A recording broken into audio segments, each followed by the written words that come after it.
Bueno, buenas tardes. Vamos a empezar esta mesa sobre crónicas de la conquista, crónicas de Indias, que se llama Latinoamericana sobre crónicas y conquistas. Es la mesa 31. Voy a comenzar yo, que soy la coordinadora de esta sala, de esta mesa, perdón, con una ponencia que se llama Crónicas de Indias, cartografías de la imaginación y de lo real. Voy a ponerme un cronómetro. Yo no los voy a ver porque estoy en la pantalla, tengo enfocada mi trabajo, tengo enfocado mi trabajo. Así que cualquier cosa me avisan. Bien, bueno, este trabajo es parte de un pedido de un colega de Brasil, de Alfredo Cordiviola, que me solicitó realizar un trabajo para una enciclopedia de literatura latinoamericana de Brasil, en el que varios consorcios de varias universidades, un consorcio de varias universidades de Brasil van a publicar esta primera enciclopedia en portugués de Brasil sobre literatura latinoamericana. Y el capítulo es muy general, muy amplio, y de un tema además ya transitado, que es, por un lado, el género de las crónicas de Indias, además en un subcapítulo que trata sobre escrituras del yo, entonces el yo y el testigo de vista en las crónicas de Indias, y tiene un subtítulo que se llama Cartografías. Yo me lo imagino que el propósito era que sea un mapa acerca de la imaginación, el papel que jugó la imaginación y lo real también en las crónicas de Indias. Por lo tanto, todos esos temas son temas grandísimos y sobre lo que ya se dijo muchísimo, mucho. Y además abarca por lo menos 4 siglos. Entonces, que el trabajo que estoy haciendo, porque es un llamado Work in Progress, es un trabajo que lo pensé, me propuse en realidad el desafío de decir algo dentro de lo posible nuevo. Entonces, las preguntas son varias, y no solamente algo nuevo, sino algo en 15 páginas. Por lo tanto, bueno, es un desafío para mí, es el desafío que me propuse, y en esta ponencia, entonces, en este congreso, traigo las preguntas y las hipótesis posibles, que estoy tratando entonces de comprobar. Una de las preguntas entonces es, ¿por qué para la conquista y la colonización americana el género más propicio resultó ser, por un lado, la crónica de Indias, la crónica, ¿sí? A diferencia de la historia, y por otro lado la relación legal? Se habla de una eficacia de la crónica y de la relación legal para dar cuenta justamente del descubrimiento, del choque, del encuentro cultural, de la aculturación incluso, y del avance conquistador. Entonces la pregunta es ¿por qué la crónica, por qué sería eficaz o adecuada la relación legal? Una de las posibles respuestas, y que creo que no es la única, pero sí tendría como posibilidades para desarrollar algún tipo de reflexión sobre este tema, es que todos, en general, la actitud del sujeto enunciador en las crónicas de Indias es un testigo de vista que da testimonio de, por un lado, algo que se inicia, es decir, de un nuevo mundo, por más que se resistan a ese sintagma de Vespucci y Pedro Martí del nuevo mundo, en todos los cronistas está de fondo esa imagen de la llegada a América como un inicio, o un renacimiento en realidad, frente a un mundo Seneskit, un mundo en decadencia, de Occidente, de continuas guerras, etc. Bueno, el nuevo mundo entonces es un mundo nuevo, pero también es entonces es el testimonio de un mundo ya destruido, que va a cambiar justamente por la proyección del nuevo mundo sobre América. Entonces, la relación legal en realidad es en su origen, en su núcleo duro en realidad, es un testimonio del mundo que ya no está o que va a desaparecer. Eso lo vemos en todas las crónicas, lo vemos en el ofrecimiento auspicioso de Colón, lo vemos en Cortés, cuando la conquista todavía no se había concretado, la conquista de México. Sin embargo, describe, detalla todo ese mundo que va a transformarse, que va a ser otro, nuevo y diferente. Entonces, a ver que no me quiero perder. Y, bueno, dije Colón y Cortés, pero todos, cuando Bartolomé de las Casas, en la brevísima relación de la destrucción de las Indias, relata un mundo que ya ha sido destruido y que tiene que comenzar algo nuevo, ¿sí? Tiene una propuesta, Bartolomé de las Casas, pero el mundo al que se han acercado es un mundo del que hay que dar testimonio, porque yo lo vi, pero ese mundo ya no está.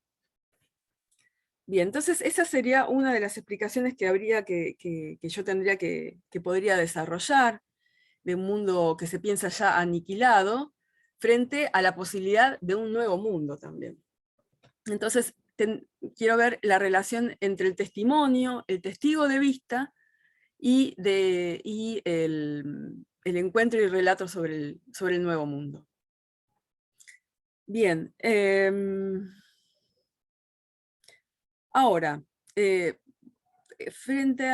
decir, ¿por qué encontré esta explicación? Porque no, las explicaciones, las más conocidas, las que están instaladas acerca del testigo de vista y el yo y la relación legal, que son por ejemplo la de Miñolo o la de Echevarría, no me convencen, porque, por ejemplo, Echevarría planteaba que eh, el informe legal se avenía mejor con los hechos que la historia, que la retórica, por ejemplo, de la historia de López de Gómara.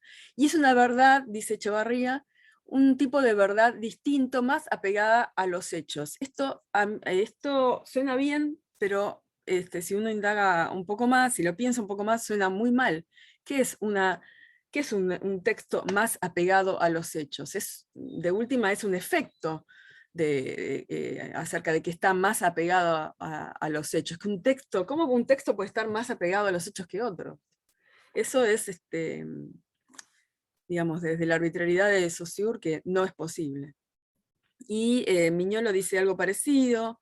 Gran parte de la historiografía indiana del siglo XVI basa el conocimiento sobre la experiencia, y entonces fundamenta que la relación legal está más cercana a la experiencia. Bueno, esto es lo que justamente quiero cuestionar y ofrecer otra posibilidad. Por otra parte, si bien, por otra parte, el capítulo tiene un segundo interés, que es la cuestión, el papel de la imaginación y de la América mítica, el ofrecimiento de América como espacio de la maravilla y espacio del deseo de lo maravilloso, o de la utopía, ¿no? Son como dos actitudes de lo utópico. Ahora bien, esto no se condice entonces con los planteos de Echevarría y de Miñolo acerca de que la relación legal estaría más cercano de lo real. No, porque son estas mismas crónicas de Indias las que ofrecen una geografía, para decirlo con estas palabras, una geografía mítica o maravillosa, o de espacio propicio a la utopía. Entonces, bueno, este es otro argumento que hace ruido sobre los planteos anteriores, y me metí entonces sobre este aspecto del capítulo, me metí sobre las funciones y los modus, ¿no? de lo maravilloso en la situación de encuentro y en la situación colonial. Y las funciones que podría tener lo maravilloso en la crónica en general, y la crónica, por ejemplo, medieval española por un lado, o medieval de Occidente, son las mismas, las mismas funciones que tuvo lo maravilloso proyectado sobre América, pero con algunas transformaciones. Entonces, ¿cómo define Le Goff? Para esto me paro sobre Le Goff en la definición de lo maravilloso. Bueno, básicamente, aunque también falta como delimitar e identificar, básicamente lo maravilloso es lo sobrenatural y a veces es lo contranatural. Lo sobrenatural es lo que excede, ¿no? Para dar una definición rápida, lo que excede los límites de lo natural. Entonces tiene que ver con el espacio, ¿no?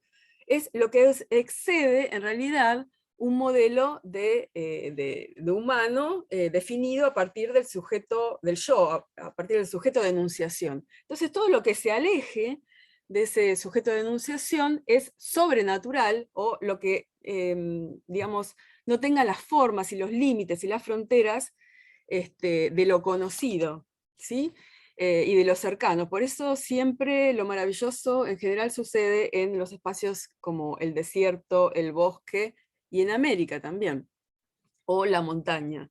Son en realidad espacios también alejados de la ciudad. Porque lo que está fuera de la ciudad, lo que se espera fuera de la ciudad es, por un lado, la soledad y lo rústico. Que está filosóficamente o antropológicamente están relacionados en nuestro pensamiento, en nuestra cultura. La soledad, digamos, el hombre fuera de la ciudad es el hombre que por su no contacto con los demás seres humanos pierde cultura y se dirige hacia lo rústico, ¿no? Pero entonces, cuanto más alejado de ese yo enunciador y esas concepciones de los límites del yo, cuanto más alejado, más sobrenatural. Tan sobrenatural que concluye siendo a veces contranatural. Y lo contranatural es amenazante de esa comunidad, en el medioevo y parte del Renacimiento, es amenazante de lo que llaman la comunidad sagrada, ¿no? Que está definida por el yo, es algo que hay que proteger, ¿no? Que el cristianismo sentía la necesidad de ser protegido. Y lo que lo puede atacar es lo contranatural, justamente. Entonces, lo contranatural se manifiesta en las crónicas de Indias en general como oxímoron. Y hay muchos oxímoros muy interesantes. Por ejemplo, el primero, que es amenazante en tanto que es inquietante, el mar dulce, ¿no? Cuando llegan a las costas del Río de la Plata, lo definen como oxímoron, digamos, esperan algo que sea sobrenatural, tan sobrenatural que es un oxímoron contranatural. El mar dulce, después la zona tórrida es habitable, es otro oxímoron. La juventud es eterna, de los humanos y de la naturaleza. Después los contranatura, ahí llega a los 15. Después los sodomitas tienen prácticas contranaturales. Después hay otros que describen las mujeres nobles entregadas al placer, es otro oxímoron. Y del mismo modo me sorprendió encontrar que Juan Díaz y Fernández de Enciso se maravillaban por las noticias acerca de la existencia de los hombres como nosotros, dicen. O sea, esto no es lo esperado, que en el más allá, pasando las fronteras del plus ultra, haya hombres como nosotros. Por supuesto que para Juan Díaz, los hombres como nosotros son los hombres con carabelas, espadas y rodelas, mientras que para el segundo, para Fernández de Enciso, los hombres como nosotros son la gente que lee, tiene libros y escribe. Entonces, las funciones de lo maravilloso pueden ser varias. La compensación, por ejemplo, Cucaña compensa la pobreza, es un ideal que compensa la pobreza. La oposición incluso a la ideología cristiana, por momentos hay cierta resistencia cultural a digamos, el animalismo que implica lo maravilloso, resiste esta visión cristiana antropomórfica de Dios y de los hombres en general. Después, el repudio del maniqueísmo, el optimismo y la realización personal. ¿Sí? El descubrimiento de América, dice Le Goff, puso de golpe a disposición de Europa a muchos buenos salvajes. Esto es un milenarismo que aguarda el retorno a la Edad de Oro a fuerza de renacimientos y retornos a un inocente primitivismo.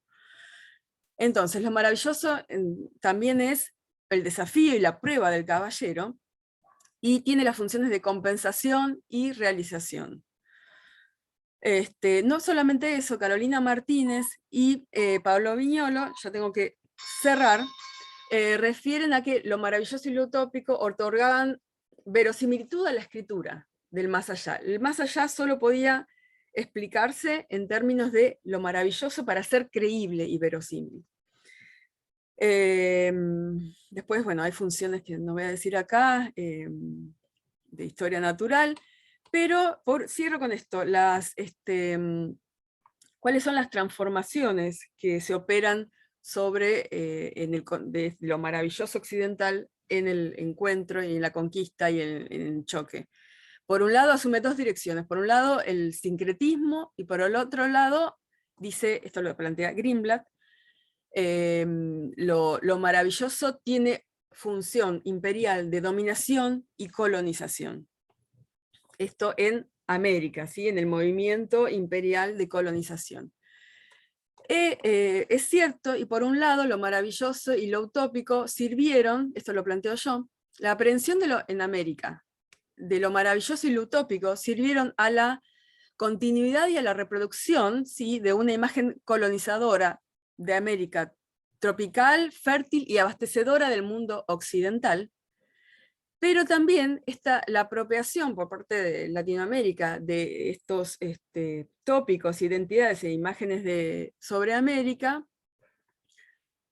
sirvieron, sobre todo en la literatura muy posterior y en la ensayística, sirvieron a la constitución de por un tiempo, por lo menos, de una identidad latinoamericana y una cohesión de Latinoamérica, estas imágenes. Bueno, y es esto lo que tengo que ordenar.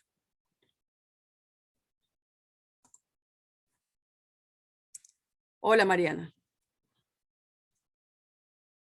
A ver, sigue Guillermo. Guillermo es de la UBA CONICET y el título de la ponencia de Guillermo es Evangelización y comunidad en el siglo XVI, los problemas del espacio religioso en Vasco de Quiroga, Bartolomé de las Casas y Manuel Danóbrega.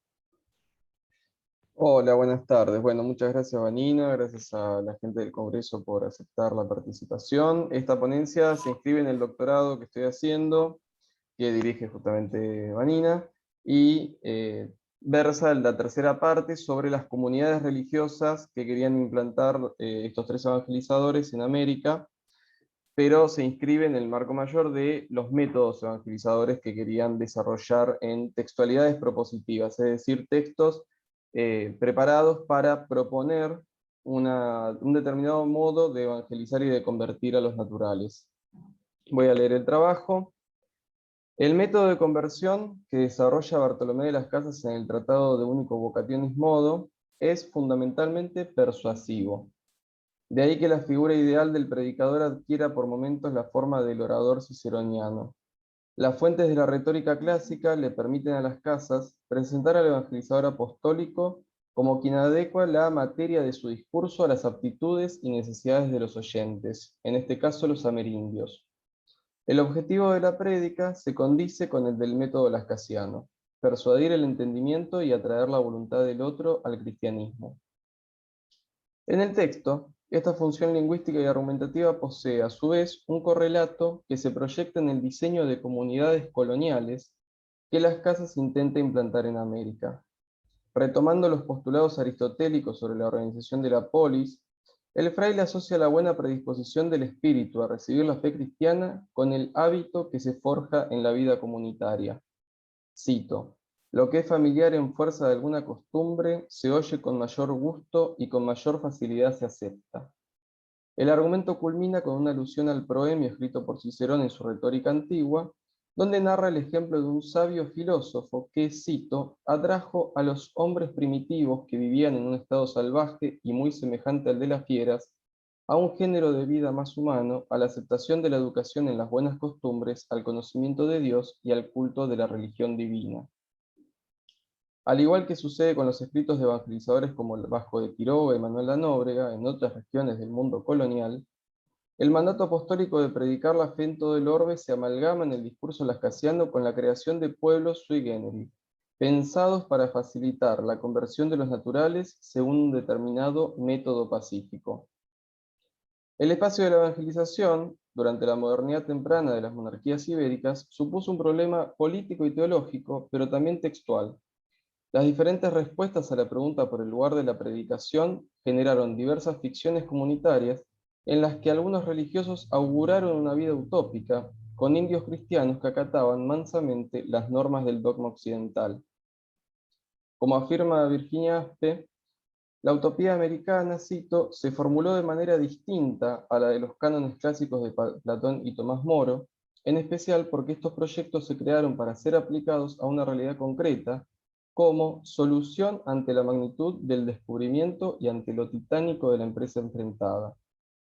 Sin embargo, este es solo uno de los aspectos que pueden considerarse a la hora de analizar los proyectos de repúblicas cristianas en América, en especial si se tiene en cuenta la textualización de esas comunidades. Aquí intentaré abandonar la isla de utopía para analizar los proyectos sociales de las casas Quiroga y Nóbrega como espacios de hibridación cultural.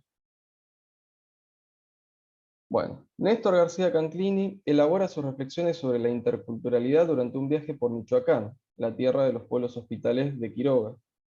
Allí desarrolla un modelo de hibridación como respuesta a los efectos de la modernidad capitalista. Su viaje le permite ver que las culturas rurales michoacanas utilizan combinaciones de elementos simbólicos y económicos con el fin de adaptarse al proceso global de modernización industrial. La hibridación es, en manos de estos grupos sociales, una estrategia para enfrentar el cambio. García Canclini la define como, cito, procesos socioculturales en los que estructuras o prácticas discretas que existían en forma separada se combinan para generar nuevas estructuras, objetos y prácticas. Con esta noción busca mostrar el conflicto surgido durante el contacto entre culturas disímiles y desarticular las polarizaciones que se cristalizan en los discursos hegemónicos sobre ellas. Los ciclos de hibridación que sufre una sociedad, afirma, la conducen de formas de mayor heterogeneidad a otras de mayor homogeneidad sin que alcance nunca un estado plenamente homogéneo. Pienso que las casas Quiroga y Nóbrega textualizan, en sus propuestas evangelizadoras, las estrategias de hibridación que consideraron necesarias para llevar adelante sus proyectos comunitarios con los indios, y de esta manera presentar una ficción de homogeneidad en la cual la sociedad colonial podría vivir bajo la égida moral de un cristianismo ascético. Tomaré como ejemplo lo que sucede con la estrategia del canto tras el contacto entre nuestros religiosos y los pobladores nativos. El canto no es un elemento extraño a la liturgia cristiana. La música funciona en el canon eclesiástico como una herramienta de adoración que acerca a los creyentes a la comunión divina. No obstante, San Agustín, en el Tratado de Música, destaca la ambigüedad inherente del canto, ya que puede conducir a prácticas hedonistas en forma de danzas voluptuosas o a la ya mencionada elevación religiosa. Rainer Hüller afirma que, cito, el aprendizaje musical de los indígenas era, desde los primeros años de la conquista, objeto de grandes esfuerzos dentro de una estrategia civilizadora. Ya en 1523, Pedro de Gante había comenzado a enseñar los rudimentos básicos de la música europea entre los naturales de Nueva España.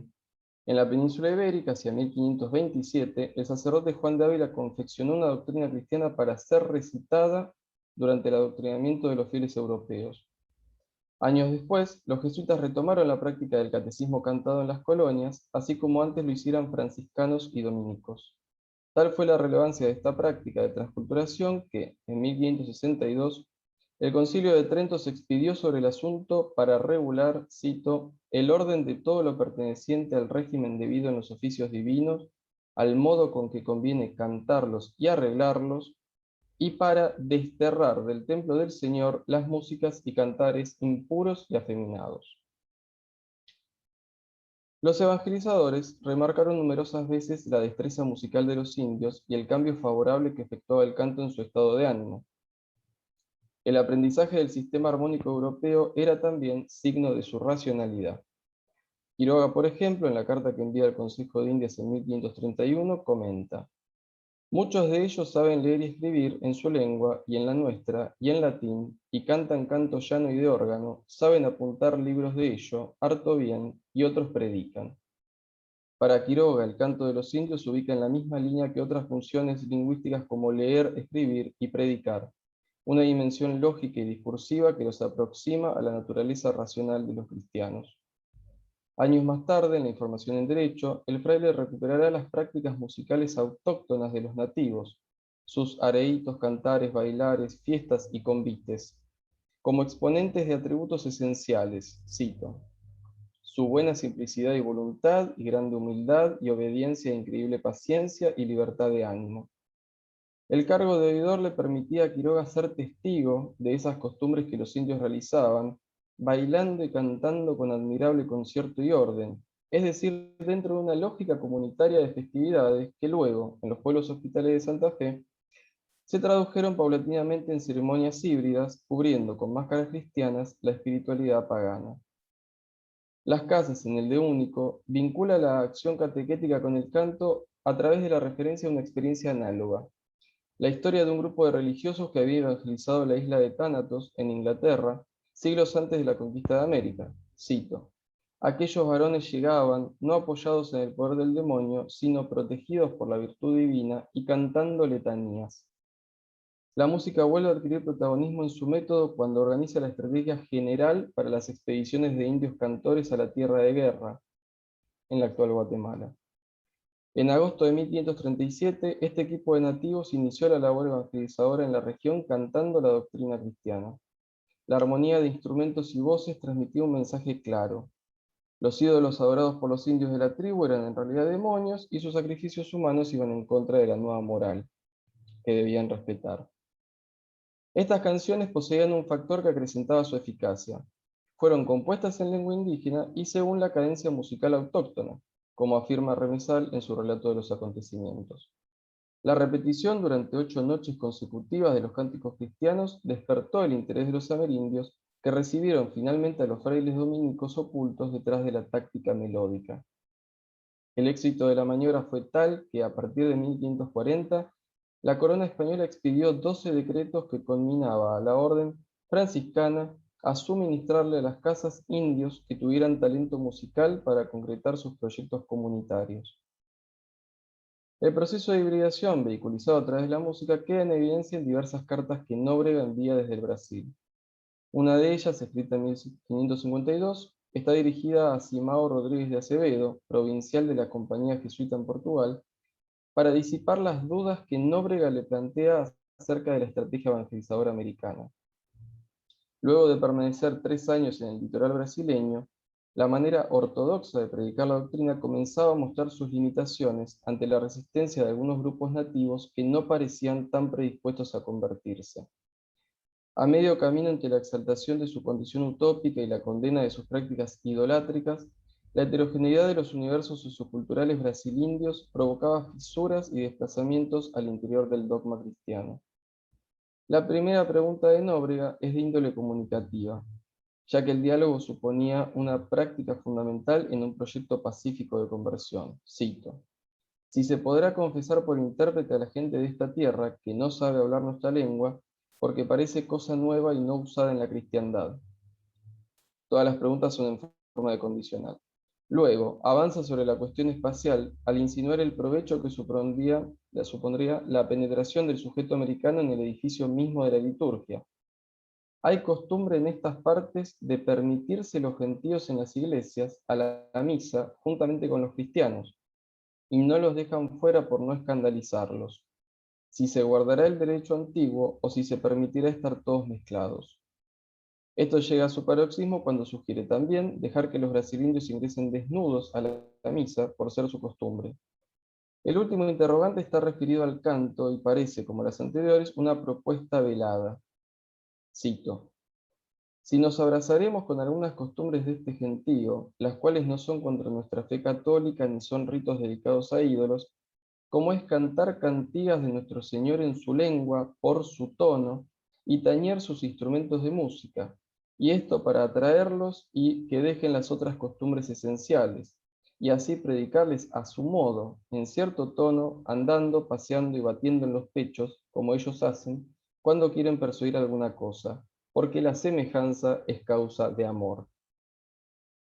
Si para Homi Bhabha la hibridez sucede cuando el discurso hegemónico colonial pierde el control unívoco sobre los sentidos y se abre a la huella del lenguaje del otro, aquí se produce la apertura sobre el discurso de la persuasión racional del entendimiento hacia una gestualidad y una sonoridad heterogéneas, donde la cadencia del brasileño y su gesto de batir el pecho ingresan en el método de conversión que piensa Nóbrega para las aldeas de América. En 1559, a poco de finalizar su expedición, menciona en una carta dirigida a sus correligionarios que los hijos de los nativos siguen cantando a su modo, pero ahora en portugués. Para ese entonces, la misa cantada era algo habitual en la liturgia jesuita. También destaca que algunas procesiones sagradas habían incorporado la letanía de los indios y agrega, cito: principalmente una hicieron pidiendo lluvia por la gran sequía que había, de manera que se secaban los mantenimientos y fueron oídos de nuestro Señor. Mediante el canto, híbrido y mixturado con elementos cristianos, los indios de la aldea mantienen una tradición ancestral al suplicar por lluvia, a la vez que ingresan al ordenamiento temporal y espiritual de los jesuitas en la comunidad religiosa. Quedan 2 minutos, Guillermo. Perfecto, ya estoy terminando. Como contraparte, los evangelizadores europeos, que veían en la resistencia de los nativos un obstáculo para la predicación pacífica, encuentran en la música un canal de comunicación que admite la hibridez necesaria para iniciar el proceso de conversión de los hábitos y costumbres que, en definitiva, daban cuenta del ser cristiano en comunidad. Lo que había comenzado bajo la forma de una negociación, culminó 10 años después con una ritualidad ascética y transculturada, en la que el canto perdió su voluptuosidad indiana y se sometió a las normas de conducta del estilo de vida conventual preconizado por los predicadores. Para finalizar, Guillermo Wilde propone el término indianización para describir el proceso de mutua transculturación de los misioneros jesuitas en América, paralelo al de formación de indios misionados que adquirían costumbres europeas en las comunidades religiosas. En relación con la música, es posible considerar que las casas que Quiroga y Nóbrega proponen, dentro de sus métodos, una cierta indianización del canto para acercarlo a los universos socioculturales de los pueblos de indios. Pero esta estrategia de hibridación no solo es útil en las zonas fronterizas de contacto esporádico con el otro, sino que constituye también un engranaje comunitario, un primer paso hacia la construcción de un territorio nuevo. Tal vez por ello Quiroga en su testamento encomienda a los futuros rectores de los pueblos hospitales a que prediquen, cito, el santo evangelio a los indios pobres de ellos, en la lengua de dichos indios, los domingos, pascuas y fiestas principales, y digan misa cantada y oficiada con canto, como hasta aquí se ha hecho. Al textualizar el espacio idóneo para la conversión de los naturales, los evangelizadores introducen elementos o prácticas discretas que observan primero en las culturas amerindias y que tratan de asimilar a las formas cristianas, desarticulando parcialmente la polarización entre infieles y cristianos que sostenía el discurso imperial ibérico. El canto, como práctica de hibridación cultural, revela en su contracara también la agencia indígena cuyos gestos y tonalidades modifican, siquiera por un instante, las estrategias de predicación europeas. Siguiendo las críticas, esto es lo último, siguiendo las críticas efectuadas al concepto de Ya hibridación, estás en tiempo. no se debe ignorar el poder que ejerció la violencia durante este tipo de procesos, más allá del perfil pacífico o ascético de los proyectos de cristianización. En especial cuando leemos que Nóbrega en sus últimas cartas suplica que los soldados ejerzan una sujeción moderada en las aldeas rebeldes para proseguir con el adoctrinamiento persuasivo. Algo similar sucede en el Tratado de Debelandis Indis de Quiroga, donde se justifica el derecho de hacerles guerra a los nativos menos dóciles con el fin de pacificar la región. En muchos casos, la violencia era la condición de posibilidad de la comunidad religiosa, Tal el caso de las misiones jesuíticas resguardadas por soldados de frontera. Del lado de los evangelizadores, la hibridación podía ser funcional a una violencia no sistemática, sino ocasional, precautoria, mientras que del lado indiano suponía uno de los pocos caminos para la supervivencia. Muchas gracias. Gracias, Guillermo. Bueno, ahora vamos a escuchar a José, de la Universidad de Buenos Aires y de la UCA. La ponencia de José se llama Representaciones de la Conquista de México en Testimonios del siglo XIX. Bueno, hola, gracias. Vamos a comenzar. Bueno, como bien acaba de anunciar Vanina, la ponencia que presentamos aborda 3 tipos de textos que se ocupan de la conquista de México, Tenochtitlan, desde la perspectiva indígena. Esos textos son los anales, bueno, una parte de los anales históricos de la nación mexicana, un poema, porque no había tiempo para más de uno de los cantares mexicanos, y el libro 10 de la historia general de las cosas de la Nueva España, o Códice Florentino, de Sahagún. Conforme a la propuesta de Enrique Cortés para la clasificación de las crónicas del mundo andino, atendiendo a la focalización que predomina en las historias, esto es archivo imperial, archivo mestizo y archivo indígena, los testimonios que hemos elegido corresponden al archivo indígena en 2 casos y al archivo mestizo en uno, que sería el libro 12 de Sahagún. Este corpus constituye en su conjunto una serie de versiones contrahegemónicas, pues la autoría y la focalización en los relatos de los hechos no presenta la voz de los vencedores, sino, para usar la palabra que acuñó León Portilla en su célebre libro, la de los vencidos. Y en ese sentido, puede leerse este conjunto de textos como el revés de la trama discursiva imperial, con una focalización alternativa que completa y complementa diversos aspectos de la historia de la conquista de México. Bueno, que estamos a 500 años, un poco a raíz de esta efemérides. La semana que viene, el 13 de este mes, se cumplen exactamente 500 años de la caída de México, Tenochtitlan, bueno, de la mano de Cortés, ¿cierto? Antes de centrarnos en los textos elegidos, hay que hacer algunas precisiones. En todos los casos, los testimonios, que son de autoría indígena, fueron escritos en náhuatl, en la etapa colonial, pero mediante el alfabeto latino.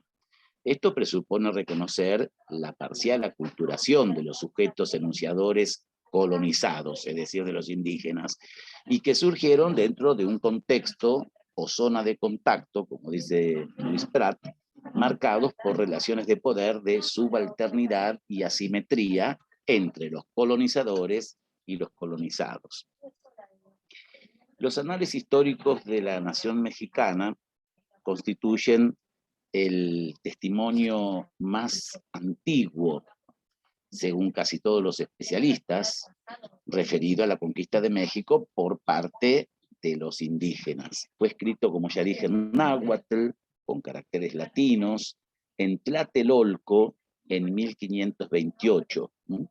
Actualmente se conserva en la Biblioteca Nacional de París y consta de 5 documentos. Esos documentos son, el primero, una lista de los reyes de Tlatelolco; el segundo, una lista de los reyes de Tenochtitlan; el tercero, una genealogía de los reyes de Azcapotzalco; el cuarto, un suplemento de la genealogía de los reyes de Azcapotzalco; y el quinto, en el cual, sobre el cual voy a hablar un poquito, es la historia de Tlatelolco desde los tiempos más antiguos. Ese es el texto último de ese corpus.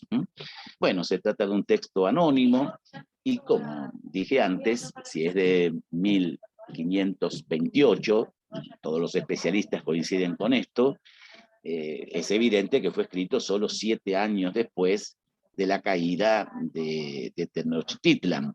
Por uno, la autoría es anónima, pero se supone que está escrito el conjunto de estos textos por uno o varios autores claramente de procedencia tlatelolca. En esta época, Tlatelolco era una ciudad, hoy es un barrio de la Ciudad de México, ¿no? Del Distrito Federal, pero en esta época era una ciudad cercana, casi gemela a Tenochtitlan, que tenía sus propios jefes, y aunque estaba en sintonía con la gran metrópolis conducida por Moctezuma, poseía sus ejércitos propios, su organización, etc. Esta aclaración, que puede parecer ociosa, cobra relevancia por la referencia que en este relato se hace de los Tenochca durante el prolongado combate entre españoles y mexicas. La focalización tlatelolca del testimonio se advierte en una serie de referencias, como por ejemplo a las intrigas que hubo entre los propios tenochcas, a la cobardía, según el texto, ¿no? que pusieron de manifiesto en los momentos más dramáticos de la contienda, la vergonzosa retirada, bueno, por citar solo algunos ejemplos. En cambio, el texto se encarga de enfatizar el heroísmo, la resistencia y los esfuerzos exhibidos por los habitantes de Tlatelolco. El texto es relativamente breve, comienza con la llegada de los españoles a las costas de México, eso lo dice de este modo escueto: año 13 conejo, fueron vistos españoles en el agua, fin de cita. Y culmina con la antigua ciudad, con el relato, ¿no?, de la antigua ciudad y de sus habitantes rendidos. Casi al final, no es la última frase, pero casi al último, se dice: en un año 3 casas, que vendría a ser 1521, ¿no?, en nuestra traducción, nuestra al castellano, quiero decir, al mundo occidental, no mía, ¿no?, fue conquistada la ciudad. La perspectiva indígena del relato determina la presencia o la ausencia de información. Por ejemplo, no se cuenta el itinerario seguido por Cortés y sus hombres con su paso por Cholula y Tlaxcala, que lo sabemos por las crónicas precisamente imperiales. Acá eso no está, ni tampoco la célebre escena del encuentro, ¿no?, entre el jefe español y el gran Tlatoani, por supuesto, porque son situaciones que los informantes tlatelolcas, autores de esta versión, no podían conocer. En cambio, el texto abunda en los pormenores de la celebración en el Templo Mayor, con una minuciosa descripción de los atavíos y de la preparación de la imagen de Huitzilopochtli, y además se hace hincapié en la traición y la alevosía mostradas por Tonatiuh, que es Alvarado. Traducido, Tonatiuh sería el sol, se lo llamaba así por su cabellera rojiza muy encendida. Un aspecto interesante para destacar es que la narración de la historia de Tlatelolco desde los tiempos más antiguos no incluye al comienzo la referencia a los presagios que casi todos los testimonios posteriores de focalización indígena o mestiza, entre otros del libro 10 de Sagún, incluyen al principio. Pero más singular que el contenido del relato, con las inclusiones y exclusiones inherentes a la particular focalización tlatelolca de los hechos, es la forma, la matriz constructiva, la estructura del texto. Este se adecua a los moldes retóricos que tenían los antiguos mexicanos para conservar sus testimonios. En este caso, el discurso oscila entre la forma sumaria, enumerativa, propia de los anales, que en la nomenclatura mexica constituye los xihuamatl, y la del relato, o los memoriales, o la tradición, o la historia, que dentro del universo discursivo náhuatl se denomina itoloca. Asimismo, la consignación, de las fechas es muy marcada, ¿no?, por esto de la cosa de medio de los anales, responde al modo propio de fijación temporal que desarrollaron los antiguos mexicas. Por ejemplo, cuando empieza año 13 conejo y más adelante año 1 caña, año 2 pedernal, etc. A pesar de que la versión del texto que manejamos es la traducción del náhuatl al castellano, se advierten ciertos procedimientos estilísticos propios de la enunciación náhuatl, establecidos por los especialistas, Garibay, León Portilla y tantos otros, como las construcciones paralelísticas, nos atacaron, nos masacraron, las repeticiones, que revelan el origen oral del testimonio, el predominio de conjunciones y adverbios temporales para marcar la sucesión de las secuencias, etc. Y por último, señalamos que el relato incluye un canto de acentuado dramatismo en el que se hace referencia a la catástrofe que significó para los indígenas la caída de Tenochtitlan. Cito unas partecitas, es un poema realmente trágico, un Icnocuicatl en la terminología propia, ¿no? Nosotros diríamos una elegía, y todo esto pasó con nosotros lo vimos, nosotros lo admiramos. Salteo, gusanos pululan por calles y plazas, y en las paredes están salpicados los sesos, rojas están las aguas, están como teñidas. Oro, jade, mantas ricas, plumajes de quetzal, todo eso que es precioso, en nada fue estimado. Es muchísimo más largo, yo solamente tomé esas muestras. Bueno, el segundo texto que elegimos pertenece a los cantares mexicanos, es una colección de poemas nahuas que junto con los romances de los señores de la Nueva España constituye uno de los reservorios más importantes de la llamada poesía, entre comillas, náhuatl.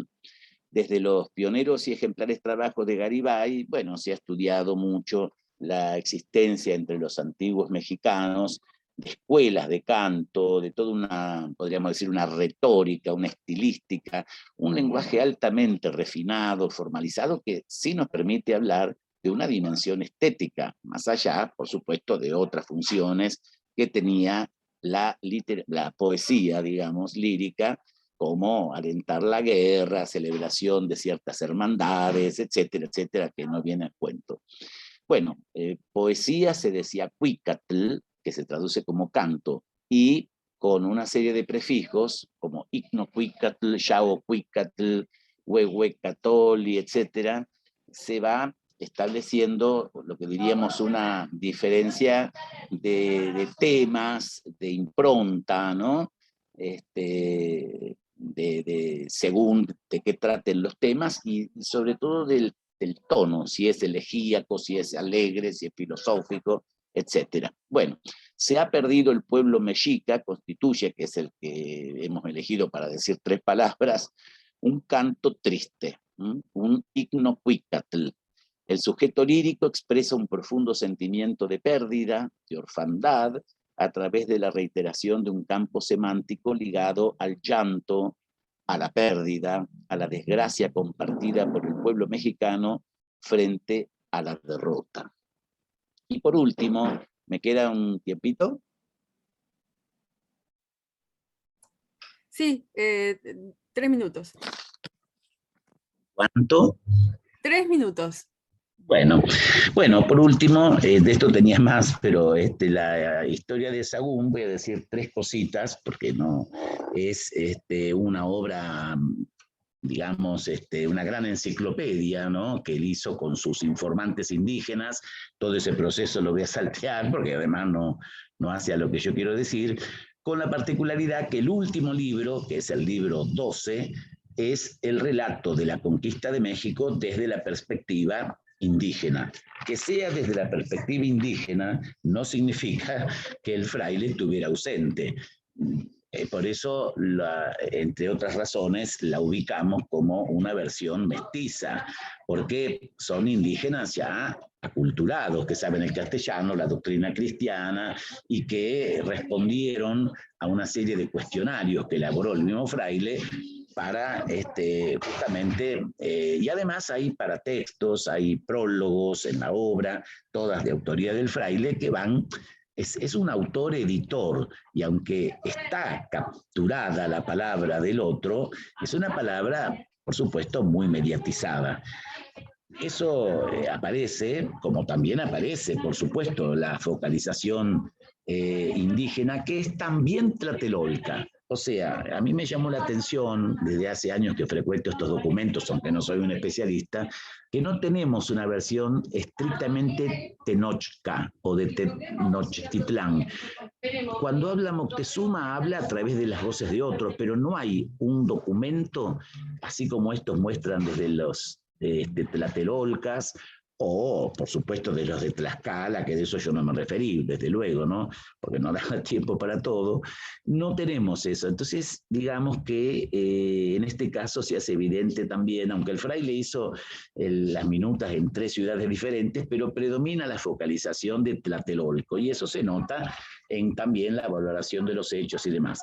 Para ir cerrando, digamos que lo interesante también es que la obra, que tiene una columna en náhuatl, otra en castellano y dibujos, las ilustraciones son sumamente explícitas, ¿no? El libro 12 presenta unas 161, por ahí, ilustraciones, además de motivos ornamentales, que no están coloreadas en este caso, así como en las otras, y que presentan una articulación narrativa en la que se puede leer icónicamente las diversas y sucesivas etapas de la conquista de México. Es decir, son muy referenciales, autosuficientes, pues miradas secuencialmente ofrecen una versión global, ¿no es cierto?, del proceso representado, aunque hay muchas elipsis que hacen que a veces uno tenga que acudir a la versión lingüística para complementar. Las ilustraciones también muestran el sesgo ese mestizo, porque si bien están realizadas al modo de los antiguos libros pintados, es evidente que ya esos estamos en tiempo, José. Conocieron la iconografía europea, y entonces uno ve que hay pirámides deformadas, bueno, ciertas alteraciones en la construcción de la imagen que revelan precisamente esa ya mixtura o esa, digamos, esa intersección entre dos tradiciones distintas. En conclusión, el sentido de la ponencia era ver un poco el modo como los antiguos mexicanos, algunos de ellos, dejaron asentado, merced a la apropiación de la escritura alfabética, pero en su lengua, y a través también a través del dibujo, su propia versión respecto de lo que les ocurrió hace 500 años. Bueno, muchísimas gracias, José. No, por favor, gracias a ustedes. Bueno, ahora Mariana Rossetti. Mariana es de la UBA y de la Universidad de Quilmes, Universidad Nacional de Quilmes.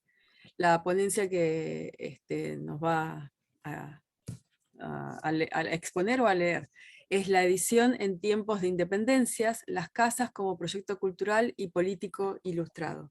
Mariana, bueno, yo les expliqué que doy 15 minutos por indicación de la gente del Congreso. Perfecto, gracias Vani, y gracias bueno, a la gente del Congreso por, como dijo Guillermo, también aceptar el trabajo, con el desafío que eso implica, porque además estoy siempre en el borde de, como trabajo de independencia, no soy plenamente colonial ni plenamente moderno, esto me siempre en ese borde.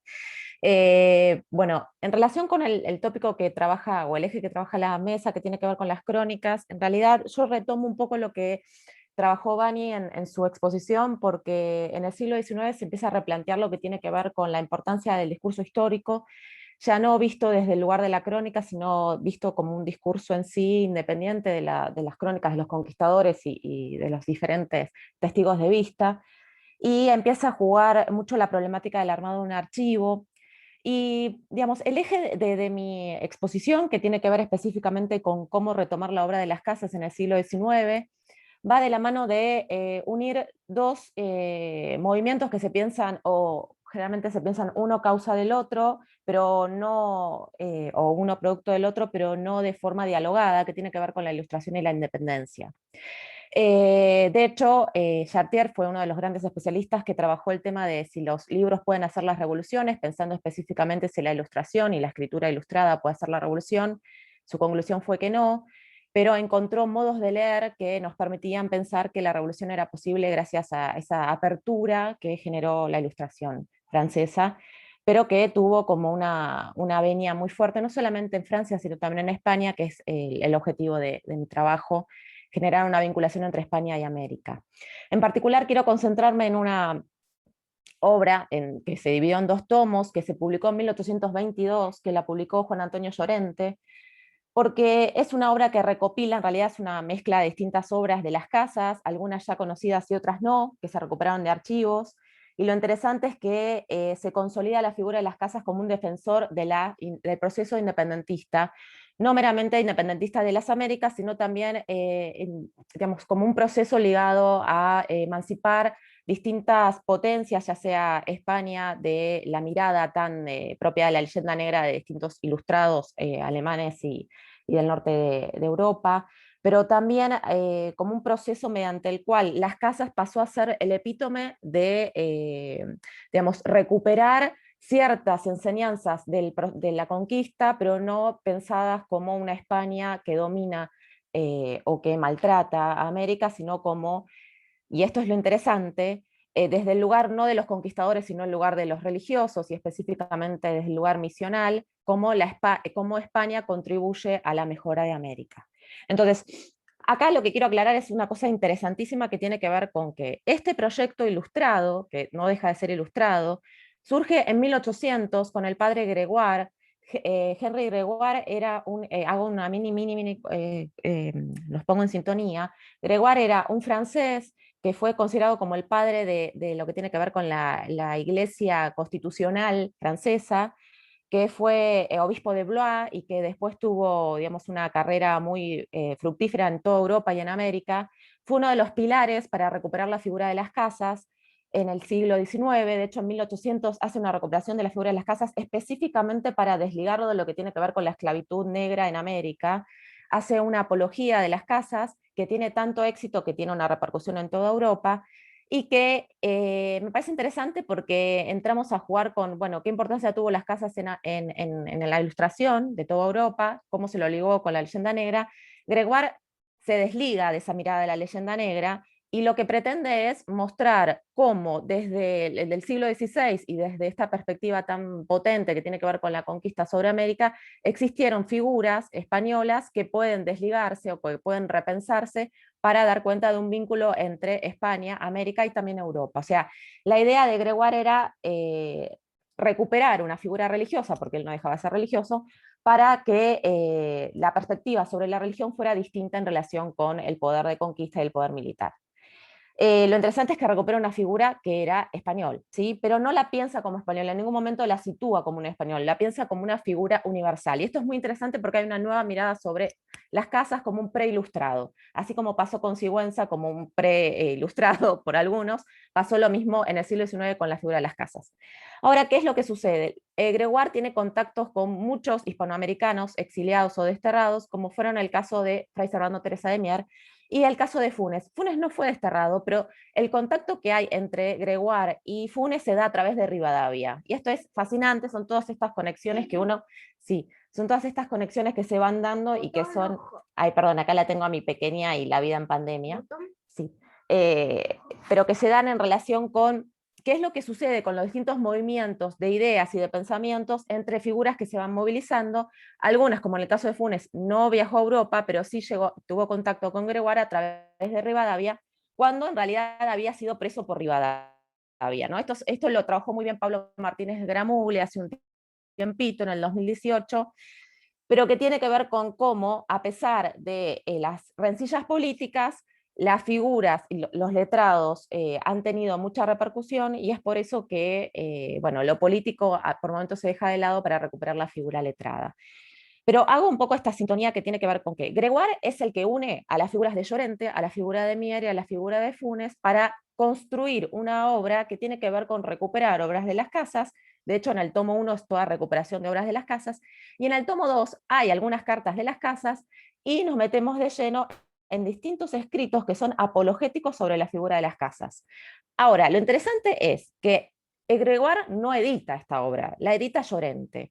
¿Qué importancia tiene Llorente en la Ilustración española? Fue una figura pivote fundamental porque él, junto con Moratini y otras figuras, lo que hace es, bueno, primero y principal, cuando se sucede la guerra de la independencia, él toma el partido de Napoleón, o sea, él es un afrancesado. Entonces lo que hace es, busca que la Revolución Española no tenga éxito, o sea, en realidad va por la mano de tratar de defender la figura del soberano Napoleón, y con eso también a su hermano José Bonaparte, defiende la Constitución de Bayona, o sea, a lo que voy es, todas estas 4 figuras son figuras muy particulares, son figuras que no podemos considerar como, luego pasaron a ser como, en el caso de Mier, Funes y también Gregoire, pasaron a ser representantes de las patrias locales, pero a tener presente que en ese momento, pensando en 1800, que es cuando escribe Gregoire, y en 1822, cuando se hace esta obra sobre la figura de las casas, eran figuras muy controversiales porque si bien eran considerados representantes, eran representantes en cierto punto, ¿sí? Entonces, lo que quería recuperar acá, y ahora voy a tener en cuenta ciertos fragmentos, es que primero, la edición de 1822 que hace Llorente es una edición que se produce en París, o sea, es una edición que recupera la figura de las casas y que se publica en español y en francés, de manera simultánea, eso lo hace Llorente. La edición que hace Llorente es una edición increíble. ¿Por qué digo increíble? Porque se toma licencias que son, uno diría, no lo se puede creer, el proceso de edición que existe en el siglo XIX, y que va de la mano de que a comienzos del siglo XIX se empiezan a recuperar ciertas figuras de la conquista, ¿sí? Así también se recupera Sahagún, se recuperan las casas, se recuperan otras figuras, desde un lugar que tiene que ver con fagocitar el discurso del otro para poder apropiarlo a las necesidades del momento. A lo que voy es, Llorente lo que pretende es retomar ciertas obras de las casas, las retoma, pero les coloca todas esas obras apéndices en las cuales sitúa la obra de las casas para poder sacarle provecho, ¿sí? Es por eso que, por ejemplo, en el caso de la brevísima destrucción de las Indias, dice, voy a colocar al final de esta obra todos los nombres que las casas no se animó a decir de los conquistadores para poder construir un discurso histórico fundamental y poderoso, y lo que hacen en el apéndice es nombrar a cada uno de los conquistadores o cada una de las figuras que no nombra a las casas. O sea, esta retórica de las casas que tiene que ver con poder situar su discurso de manera, digamos, correcta y a su vez dar cuenta de un contexto, porque esto es lo que dice también Llorente. Llorente dice, las casas pretende denunciar un contexto, yo pretendo denunciar a los conquistadores. O sea, a lo que voy es, se toma algunas obras de las casas, como puede ser el caso de los remedios de las casas, el caso de la brevísima, algunas cartas de las casas, y lo que hace Llorente es agrega notas, no en el mismo cuerpo, sino como apéndice, como si pudieran existir por sí mismas, que es todo un recorrido del archivo que hace Llorente sobre la obra de las casas. Es un recorrido que hace en 1822, cuando antes no se podía hacer, o sea, era imposible de hacer si no hubiese existido ciertas figuras como Muñoz, que recopila toda esta documentación. Espero no marearlos, pero a lo que voy es para podernos poner en sintonía. Para mí me resulta fundamental esta obra por muchos motivos. Primer motivo, porque Llorente toma el trabajo de Gregoire le da todo a Llorente, confía plenamente en Llorente, y lo que hace Llorente es fagocitar muchas cosas. O sea, lo que hace es tomar el discurso de Funes, o sea, el discurso de Funes en realidad era una carta que le había dado a Gregoire, era una comunicación privada con Gregoire, lo que hace Llorente es publicarla. Funes le había dado la venia, pero no tenía ni idea que iba a publicarla en este marco de defensa de figura de las casas y crítica hacia la conquista española y crítica específicamente hacia la figura de los conquistadores. Después Funes, esto lo trabaja bien Pablo Martínez Gramuglia, Funes luego hace una carta, digamos, se vuelve a cartear con Gregoire y critica fuertemente la edición de Llorente. Dice, yo esto no quise ponerlo, no quise criticar ese tipo de, digamos, no quise criticar a la conquista en sí, no quise criticar ciertas miradas que tiene Llorente, digamos, me han sacado de contexto, ¿sí? El caso de Mier es totalmente distinto. Mier toma el discurso de Gregoire de 1800, lo aprovecha, y se aprovecha de la figura de las casas para luego hacer la edición de las casas en 1812, para luego hacerse un análogo de la figura de las casas. O sea, en cierta manera lo que hace Mier es de una forma muy inteligente, pero bueno, así era Mier, o sea, como muy buscándole la vuelta, Mier se considera el sucesor de las casas. Y para eso lo que hace es retomar la mirada de Gregoire, retomar la mirada de Llorente. En realidad, de Llorente nunca tuvo un contacto directo con Llorente, nunca se carteó con Llorente, pero sí aprovecha la edición de 1822. Entonces, a lo que voy es, de una misma obra, y esa obra tenía fines específicamente ilustrados, porque la idea era criticar la mirada de los ilustrados, de Poe, Robertson, Reinal, con respecto a la mirada de España, la sabiduría de España, con respecto a América y a Europa. Lo que hace Llorente es, primero desde una mirada afrancesada, que luego pasa a situarse más como liberal, que tiene que ver con cómo pensar la obra de las casas, lo que hace es criticar a la monarquía española, o sea, critica la figura de los reyes, Llorente. Lo que hace es, utiliza mucho la obra de las casas como para todo el tiempo sostener que los reyes no son la autoridad máxima, sino que porque está criticando en este caso a Fernando VII, que estaba en el poder, ¿sí? Entonces, a lo que voy es, toma todas las obras de las casas y lo que hace es, todo el tiempo, a través de las obras de las casas, vuelve a cuestionar la figura de autoridad que representa al rey y lo que hace es pensar que existen otras formas de pensar la autoridad, que la autoridad máxima no es el rey, ¿sí? Que existen límites de su soberanía. Después, dentro de esta obra está Funes, que es tomada la obra el escrito de Funes, que luego Funes también lo aprovecha como para poder establecer una paridad con Gregoire, pero el que nunca aparece en la obra, o sea, si bien aparece la apología de Gregoire, lo cierto es que después Gregoire siempre está dentro del panorama, es el que organiza y todo, pero en ningún momento él toma su propia voz para poder recuperar, luego de 1800, recuperar la voz de las casas. O sea, él le da la obra a Llorente, él le pide a Llorente que la edite, Llorente se aprovecha de esa situación, pero a lo que voy es, las obras de las casas las edita Llorente desde el lugar de controversias, ¿no? Entonces todo el tiempo sitúa la figura de las casas como una figura controversial, una figura que construye controversias en el siglo XVI y que permite repensar las autoridades. Quedan Entonces, 2 minutos, Mariana.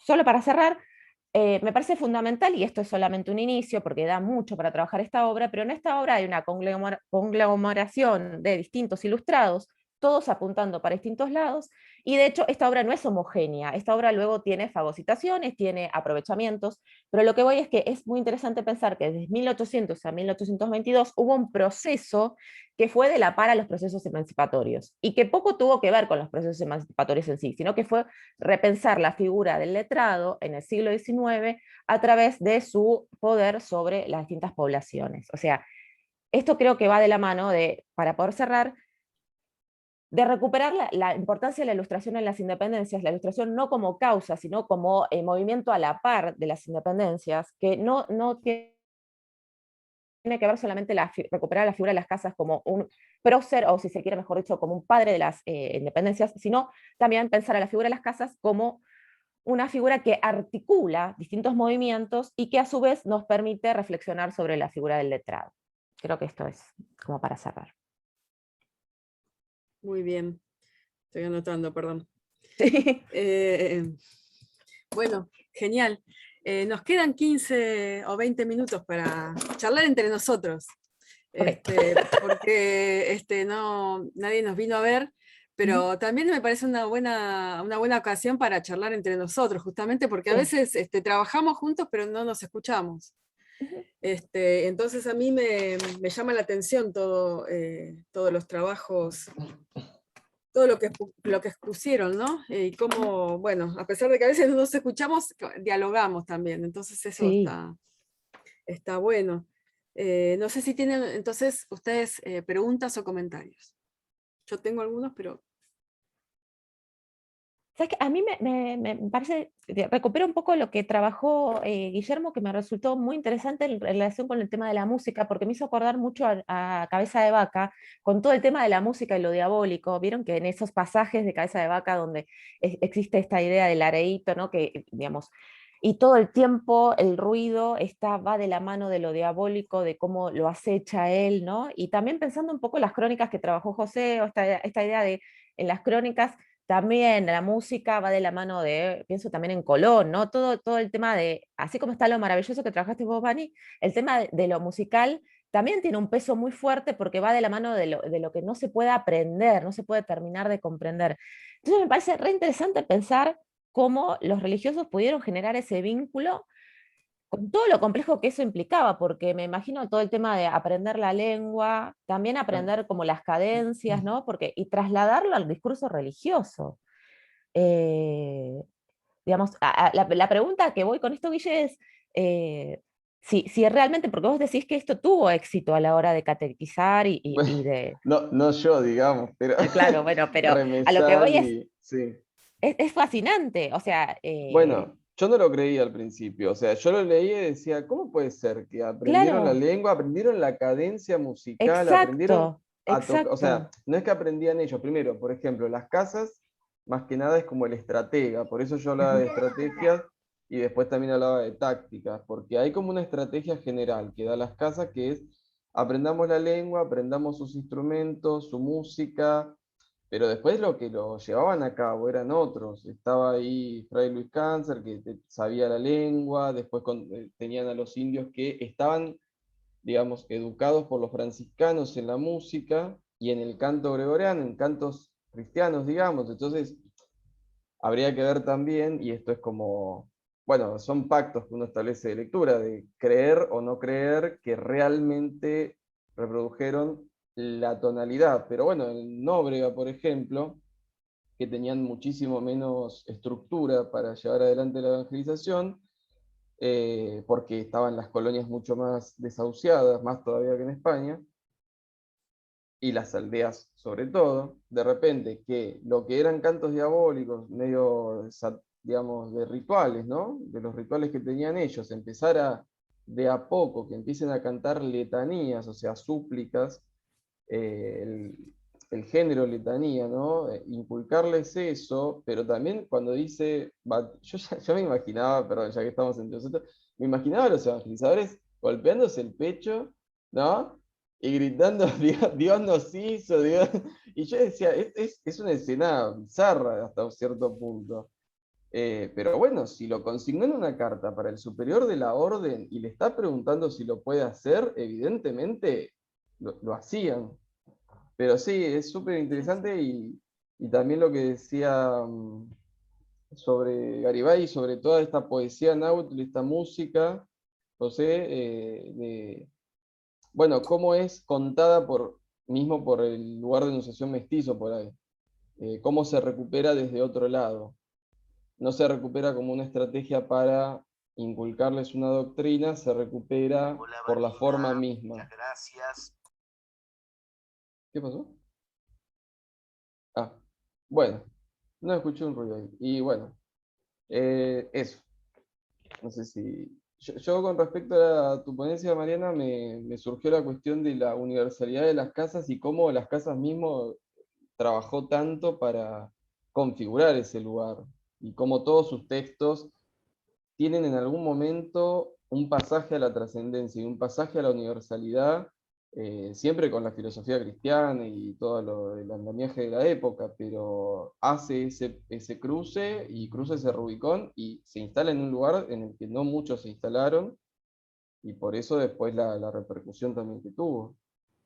Sí, además las cuatro figuras que recuperan esta obra son religiosos con sus plenos conflictos, porque, por ejemplo, Funes defiende el catolicismo en sí, mientras que Mier defiende el catolicismo desde un lugar supuestamente secularizado, había como mucho conflicto entre ciertas cosas ligadas al catolicismo, cómo se practicaba en México.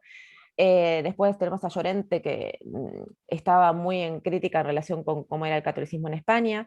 Y después tenemos a Gregoire, que era un republicano, demócrata, o sea, era como una cosa muy, o sea, sí, cómo se lo recupera desde un lugar tan diverso, ¿no? Y pasa a ser, no solamente para estas figuras religiosas, pasa a ser para el periodo independentista una guía, ¿no? Como un horizonte.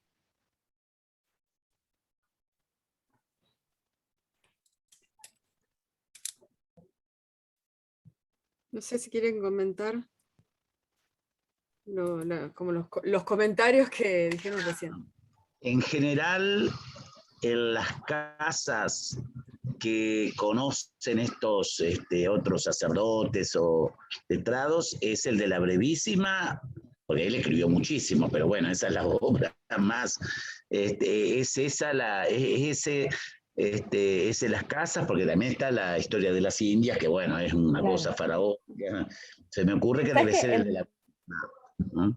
Sí, es el de las brevísimas y de cierta obra que recuperan gracias al trabajo que hizo Muñoz en los archivos. Por eso os digo que es todo ligado al proceso de ilustración. Cuando Muñoz en fines del siglo XVIII empieza a construir lo que tiene que ver con el archivo de Indias, van a ver que ahí hay como una recuperación muy fuerte de obras que estaban como guardadas en el siglo XVI, que estaban guardadas en esos papeles, y de las casas había ciertas obras que se conocían, la historia de las Indias no se conocía, pero gracias a Mier, esto es lo que dice Mier de sí mismo, pero gracias a Mier y Muñoz se recuperó esa obra, la historia de las Indias, que no era conocida en ese momento.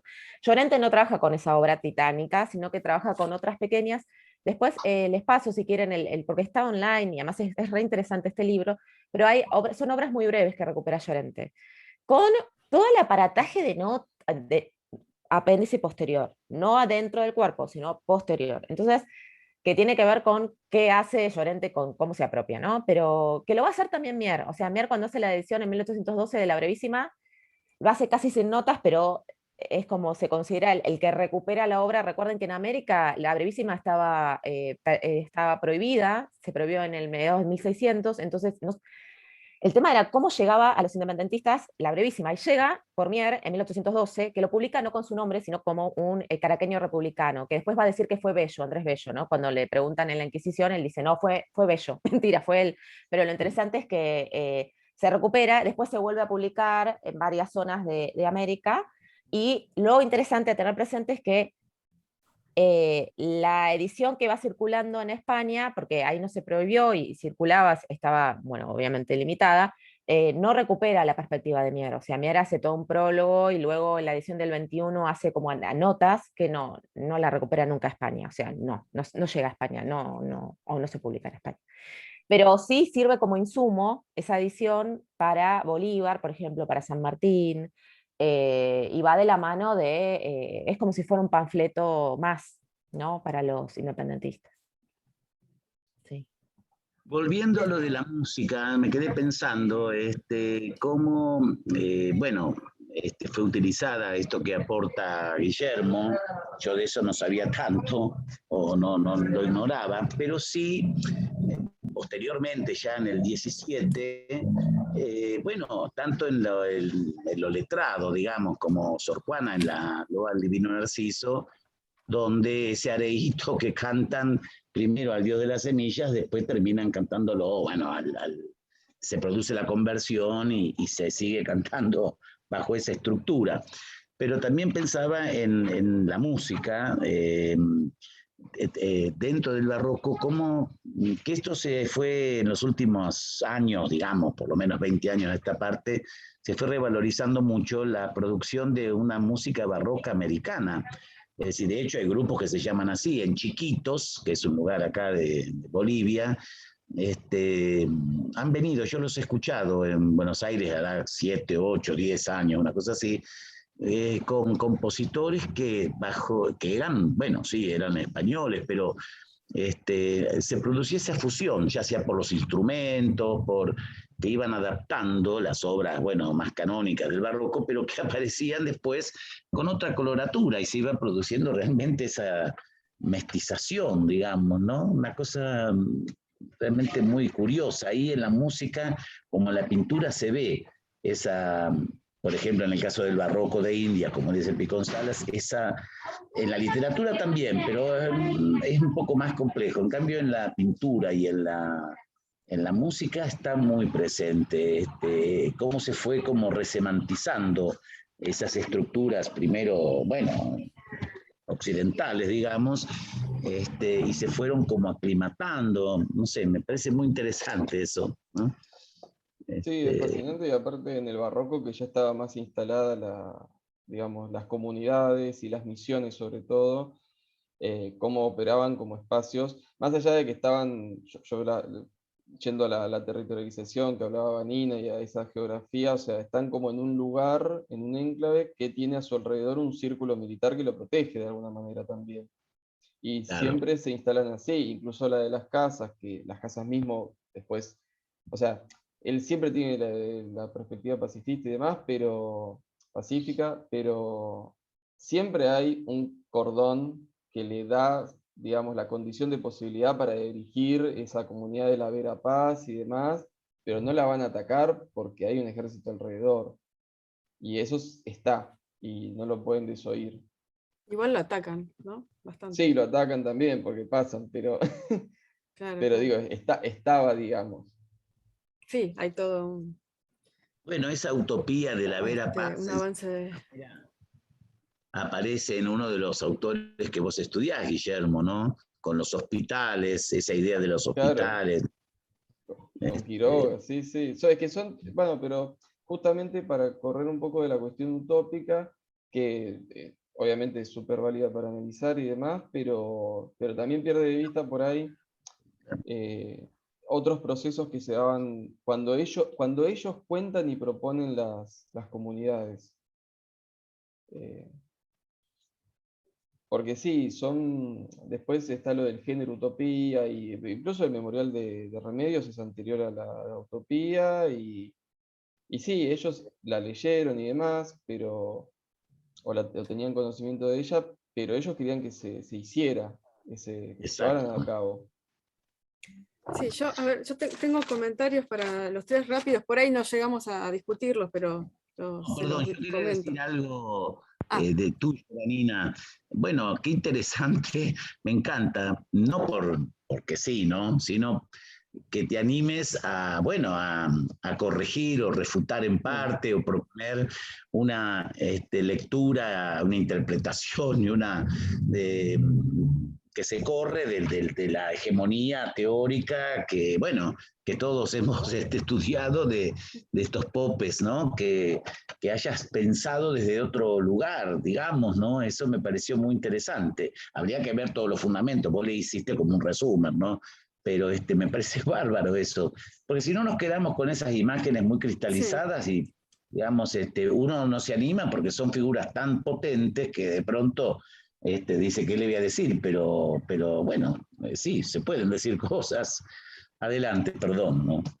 No, no, está bien, gracias, José. Sí, vamos a ver Dani, ¿sabes qué? si, A si mí, me ¿sabes qué? sale. Me fascinó el tema, ¿sabes qué? Del tema de lo contranatural que retomás de Legoff, además de lo antinatural, perdón, lo sobrenatural y lo contranatural. Y me pareció muy interesante cómo trabajás esta idea de lo contranatural ligado a espacios abiertos, ligado al desierto, lo rústico, etc. Y ¿sabes qué me vino a la mente? El zoológico de Moctezuma, porque vos lo alejás del tema de lo civilizado. Y viste que en el zoológico de Montezuma está como lo contranatural, porque tiene que ver con, son todas estas especies raras que encuentra Moctezuma, que va como apilando Moctezuma, y está todo organizadísimo, y en sintonía, y como en convivencia pacífica. Entonces me pareció re interesante porque es como algo contranatural, no contranatural en el sentido demoníaco, pero eso, ¿te acuerdas que le fascinó a Cortés? Y está dentro del enclave civilizado, y digo, wow, porque ¿qué podemos, digamos, hay algo ahí también, me parece a mí, ¿no? En la lectura de Cortés, que dice, bueno, acá quedó fascinado porque ahí vio como si fuera también el mercado, ¿no? Como una analogía a nivel mundo natural animal, ¿no? Pero una analogía en el sentido que está todo organizado, que funciona y que es un ejemplo. Pero me quedé pensando en lo contranatural también ahí, en esos espacios que están como ocultos, en el sentido de que, ocultos me refiero a que no acceden todos, ¿no? Acceden aquellos que tienen cierto poder. Pero me encantó esta idea de lo contranatural distanciado de la comunidad sagrada. Eso me pareció súper interesante porque en realidad es como una, como vos bien lo notás y lo marcás, ¿no? Esta idea de cómo en lo maravilloso existe una retórica que en sí se sostiene por sí misma y que era necesaria. Esto me parece interesante lo que retomás de Carolina Martínez y que lo trabajás también, que tiene que ver con que esto maravilloso tenía que ser verosímil y tenía que ser necesario para poder sostener estos tipos de relatos y viajes, ¿no? Y a su vez textos que tenían carácter legal. Entonces, bueno, nada, me parece que hay como un montón de puntas ahí como para retomar y que nos van a permitir, yo creo que nos van a permitir releer textos que venimos trabajando y que por ahí los trabajamos de una forma como muy pensada de la mirada del conquistador, como es la de Cortés, ¿no? Entonces nos va a ayudar un montón a ver otra cosa y en textos que por ahí, no sé, me parece que se pueden retomar textos de Cabeza de Vaca, de Cortés a través de lo que vos decís, ¿no? Que me parece muy interesante, muy Bueno, interesante. gracias. Sí, uno cuando empieza a escribir no se propone algo tan ambicioso, Claro. Pero después, a medida que vas trabajando, decís, bueno, de acá tengo que decir algo, entonces Claro, digo, no puedo, o sea, y no solo tengo la obligación de tener que decir algo, sino que empezás a leer a Echevarría y decís, esto no era tan así, un claro. texto más apegado a la realidad, acá está pasando otra cosa. Con respecto bueno, es interesante, ¿no? Porque la expectativa sobre Tenochtitlán era encontrar la otredad o la maravilla, pero por otro lado tienen el control sobre los animales. Entonces, ¿cómo incorporar, cómo eso se traducía, ¿no? En la visión de los conquistadores, de Cortés o de Bernal, por ejemplo, ¿no? ¿Cómo le interpretaban? Como digamos, Moctezuma, el más humano de todos los humanos, o el más cercano a los animales de todos los... Exacto, eso es lo interesantísimo. Y de hecho, viste que mismo dentro del... Yo no puedo evitar pensar en ciertas imágenes de Cortés, cuando entra al Templo Mayor, ¿no? Esta idea de los sacrificios y todo, que para él era como el horror, pero que tenía, es también una organización, una regulación sobre el cuerpo animal también, ¿no? Esta idea de, bueno, no se hacía cualquier cosa con los animales, se hacía determinadas cosas siguiendo determinados rituales, que también ahí es como lo contranatural, pero visto desde otro lugar, para Cortés es como el horror. No pasa así con Sí. el zoológico de Moctezuma, pero ahí está también lo contranatural, como para poder ver como... Me fascinó lo que dijiste, porque me dio idea de otras cosas lo contranatural. Me llevó a pensar Sí, otras yo cosas. lo traje acá como un trabajo que estoy haciendo y me Está está costando buenísimo. bastante porque tiene que ver con la filosofía, entonces toda esta cuestión de lo humano, de lo poshumano, también pensé en meterme con la cuestión de la poshumanidad, pero es un tema densísimo, entonces ahora, absolutamente tiene todo que ver con la controversia de Valladolid, por supuesto, pero hay que meterse con ese tema, ¿no? El poshumanismo además es inhumano también, porque hay que leerlo con mucho esfuerzo cuando no se entiende. Entonces, o cuesta muchísimo entenderlo. Pero sí, es el tema, es uno de los temas que habría que tocar.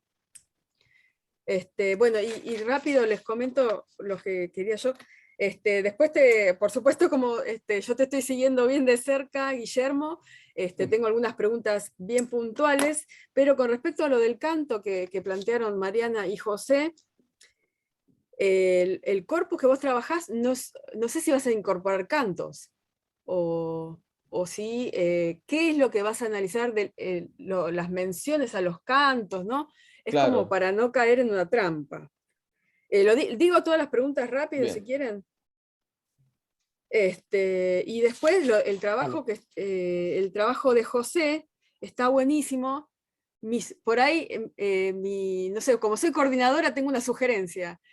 Mi sugerencia es solamente hablar de esto que vos trabajaste, que es la perspectiva indígena, la focalización indígena, etcétera. Centrarse ahí, digamos, en presentar un trabajo sobre eso. Yo no lo vi tan claramente un trabajo sobre Sagún, por ejemplo, de los anales no los conozco, la verdad, pero un trabajo sobre Sagún que sea solamente reformular la complejidad, la heterogeneidad, etcétera, de la perspectiva indígena. Me parece que eso sería un gran aporte interesante, qué sé yo. Después el trabajo de Mariana está buenísimo.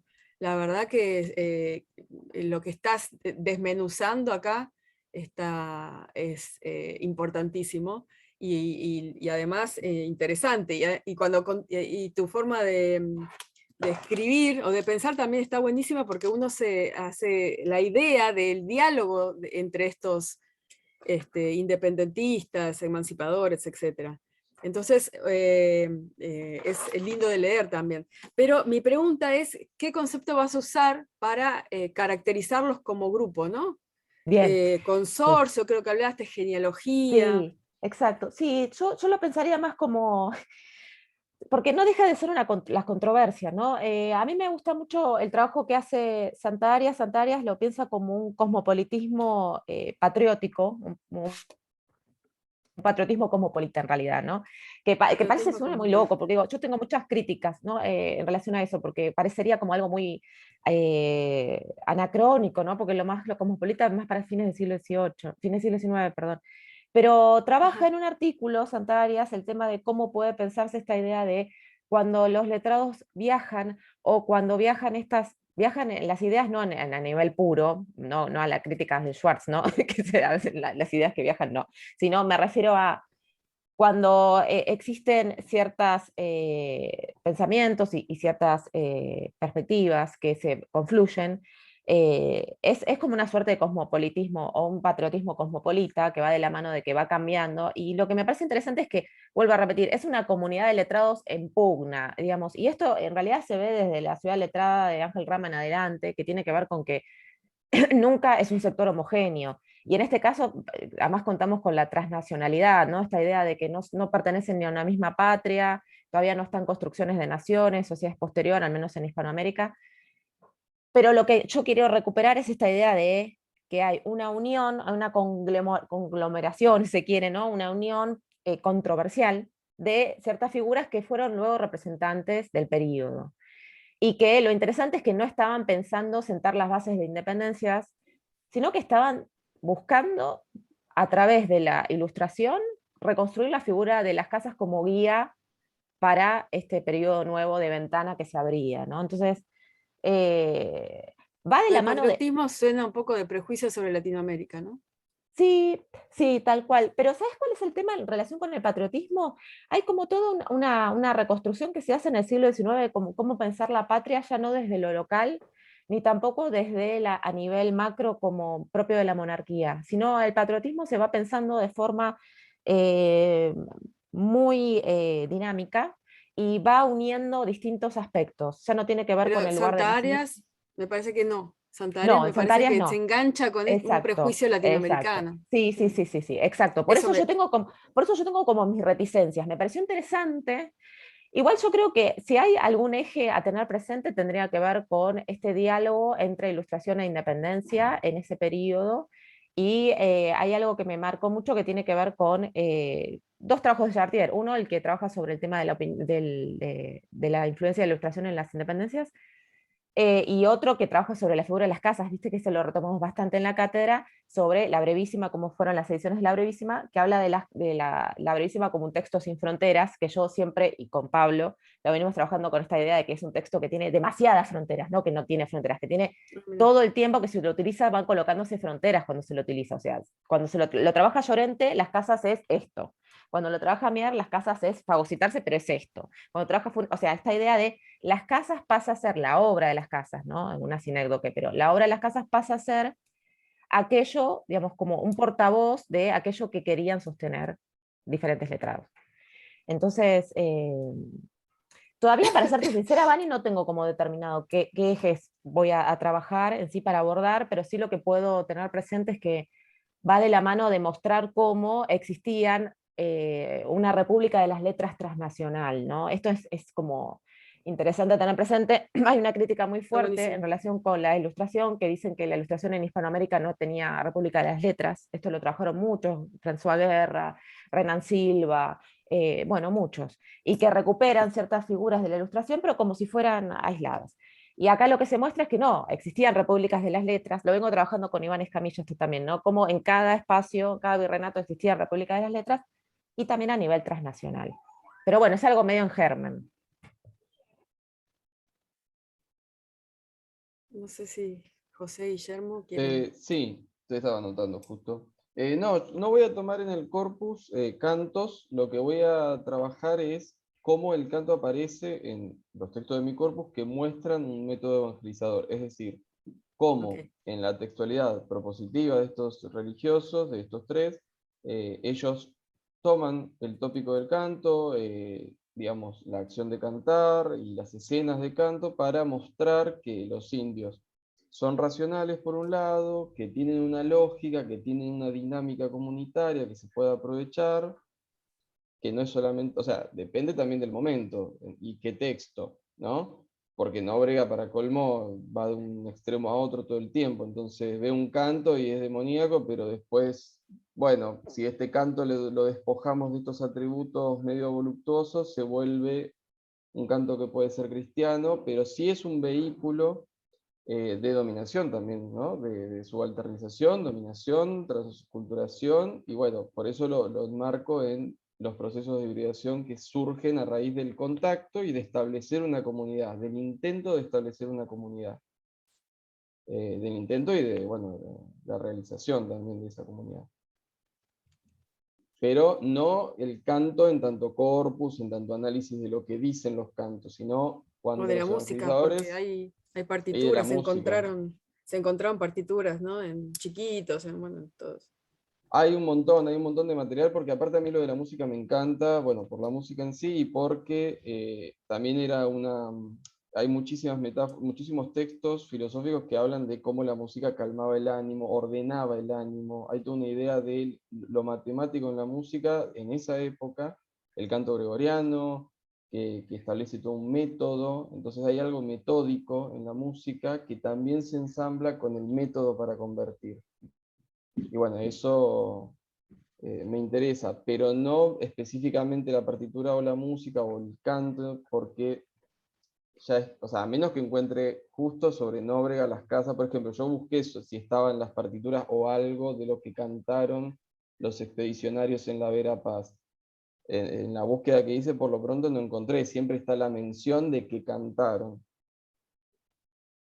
Y no, ojalá se aparezca ese texto, pues me encantaría verlo. La Sería increíble. partitura. ¿Sabes que Sí, hay un sería. texto de Grosinski que no puedo evitar, que siempre está en mi mente cuando trabajamos todo el tema de lo indígena, que tiene que ver con las redes agujereadas? No sé si lo leíste, es muy conocido de Grosinski, que habla sobre cómo, por más que, que los misioneros o por más que los españoles intenten acultural suena horrible, pero intenten, intenten enseñarles ciertos preceptos o ciertas ideas a los indígenas, ellos siempre van a buscar la manera de agujerear esa red perfecta y persistir en su cultura o en Sí, sus sí. tradiciones.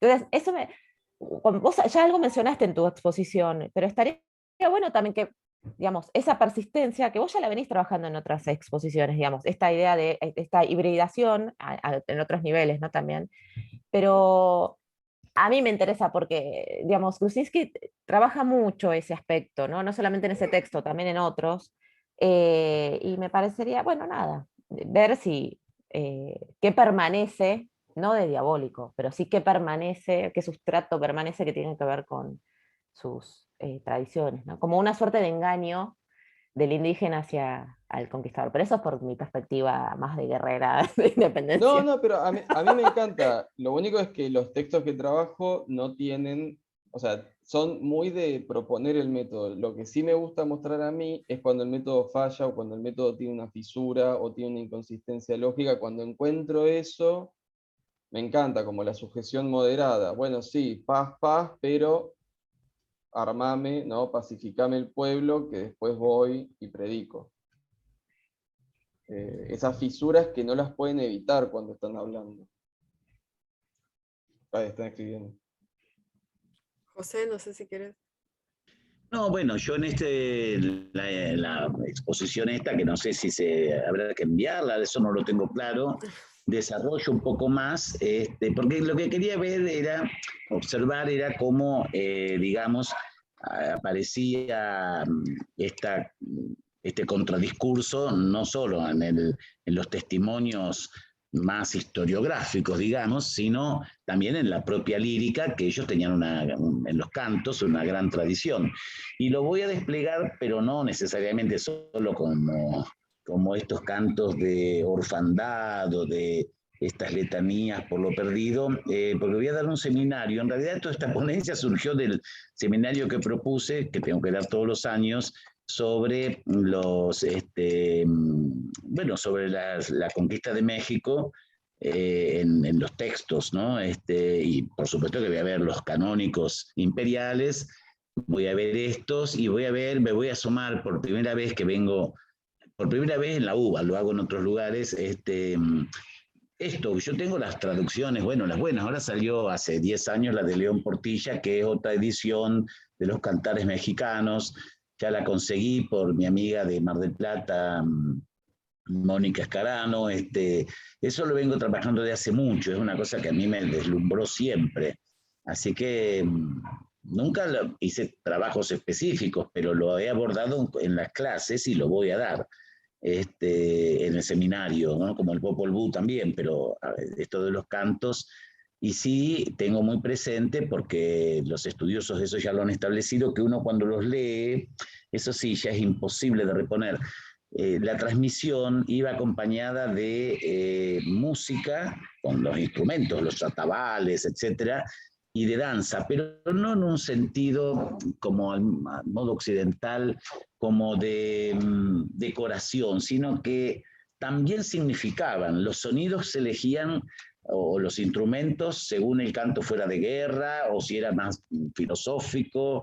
Entonces los movimientos y la música complementaban, era como una performance, digamos, complementaban, digamos, el sentido. O sea, el sentido no solo era transmitido por la dicción, por la palabra, por lo lingüístico, que era por supuesto oral, sino también por la mímica y la ejecución de instrumentos. Eso, claro, eso no lo podemos reponer, o sea, no hay anotaciones de eso, que yo sepa, por lo menos, ¿no? Es sabido que era así, está dicho por los cronistas españoles, Durán lo dice, Sahagún, etcétera, pero eso sí hubiese sido apasionante tener la partitura, o qué sé yo, hubiese quedado algo, ¿no? Pero bueno, pero sí se sabía eso, ¿no? Y lo voy a trabajar en el seminario hasta donde pueda, ¿no? Porque, bueno, tenemos que manejarnos con traducciones y son textos muy mediatizados, digamos, uno lee, pero yo veo que pese a todas, por ejemplo, yo para el primer testimonio que analicé, el de los anales de Tlatelolco y demás, que es el más viejo, el más antiguo hasta ahora, tengo la versión de Garibay y la versión de Bodot, que lo tradujo al francés y después al castellano. Y pese a todas esas idas y venidas del texto, la parte estilística y cierta retórica se conserva. O sea, esto de el paralelismo, la repetición, la sinonimia, lógico, hay cosas que son irrecuperables en una traducción, pero hay cierta, no solo los temas, que eso es obvio, el contenido es lo más fácil, lo semántico, sino desde lo retórico uno coteja las dos traducciones, que una es la del náhuatl escrito y la otra es del náhuatl al francés y del francés al castellano, y persisten. O sea que un poco se puede avisorar. Vamos a ver. Estabas diciendo que en 2010, ¿qué edición salió? ¿O que tenías vos? Que La Mónica nueva te dio. edición, 2011, la nueva edición de los Cantares Mexicanos, la hizo un equipo comandado por León Portilla, que se murió hace 1 año y medio. León Portilla, discípulo de Garibay. La versión canónica, que es paleográfica, así como toda edición de la mediados del siglo XX, es la de Garibay. León Portilla, discípulo de Garibay, bueno, esperó bastante tiempo, pero hizo una nueva traducción y una nueva anotación. Son unos tomos así. Yo lo tengo impreso mandó está en venta en México, pero el libro físico, digamos, pero yo tengo lo imprimí, pero bueno, no lo pude leer todo porque son 3 o 4 tomos así, muy densos, pero es muy interesante. Apareció en el 11, ya hace bastante, 10 años, pero bueno, acá no se lo consigue. En México sí está a la venta. Hay una edición de lujo y una edición, eso me decía Mónica Carano, y una edición más rústica, ¿no? Que es la que Bueno, compró la tenemos hija. que... Okay. Sí. Después te la pido, José. Tenemos que cortar, Sí, nos bueno. avisan. Bueno, Muy muy interesante, charlamos me encantó bastante. escucharlos. Igualmente. Y a mí eso de Me las encantaron los trabajos. voy a decir una cosita. Una vez en una reunión de cátedra, y que esto no traiga ruido, uno de los compañeros dijo, hablando de sobremesa o las casas, varios, y yo dije, no sé quién dijo algo de sobremesa, y alguien dijo, bueno, no, pero y alguien dijo, y bueno, y las casas, y yo iba a intervenir, pero como siempre me mordí la lengua porque más lío no quiero, pero de ningún modo se puede comparar, esto lo digo desde mi propia limitación, porque la he estudiado la obra, pero no como, por supuesto, como la obra de las casas es una cosa portentosísima, o sea, Sí. en la historia de la cultura, no importa que hablemos de literatura, de qué, es un texto impresionante, o sea, digamos, uno tiene que El ver peso, también sí. el peso que ha tenido en la cultura, en las ideas, en la política, en todo. Todo. Sí, Además, De impresionante, me hecho, sorprende, lo de Mariana me sorprendió Es muchísimo. un O sea, parteaguas, no, sí. no me sorprendió, sino que digo, "Guau", o sea, más de lo sí, que uno se imagina. Sí, tal sí, cual. sí, sí, sí. Bueno, chicos, un gusto. un gusto, muchas Bueno. gracias.